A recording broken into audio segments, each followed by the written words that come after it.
I met David Wilson and did a little interview with him, and he was so lovely. I mean, I just couldn't get enough of talking to him. He's such a good craftsman. Like, in addition to being this incredible both researcher and imaginative person, because there's that fuzzy line, right, between what's actual research and what's completely invented, and he doesn't really care, and he's just like, have an experience and sort of intuitively follow what you like. It's like a Stephen Millhauser story in a building, you know, or it's like 10 Stephen Millhauser stories.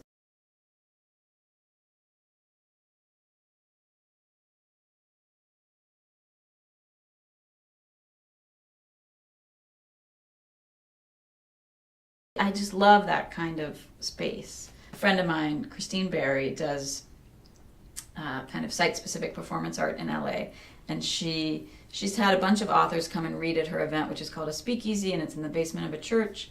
And she was like, it's 10-year reunion, I want to invite all my authors to come read. And we said, okay, fine. And she said, no, but I want you to read. I'm going to create a reading preserve, and I want you to read. And I said, well, what do you mean? And she said, I just want you to bring a book and I want you to sit and read. So she created, in a museum, she made a little area of pillows with a curtain, and then she put a sign up that said, reading preserved for the endangered act of reading, because she was like, we just have so many multimedia options, you know, when do we sit down and actually read? And then you'd sign up, and it was like Aimee Bender's reading from 3 to 3:30, Chris Davidson's reading from 3:30 to 4, you know, whoever else was coming in. And then you just go and you read your book. And there were all these pillows, and she has friends that type poems onto cloth and then sew them onto pillows, so you're reading on these poem pillows. It was amazing. So it was the same kind of feeling of some sort of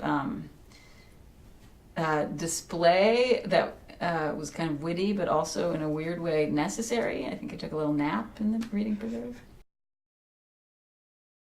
What was I reading in the reading preserve? In the difficult book club, we're reading Swan's Way, Proust. So I did a little Proust reading. But I almost felt like I couldn't. I felt like it was too hoity-toity to read Proust in the reading preserve. But I needed to do some reading, so that's what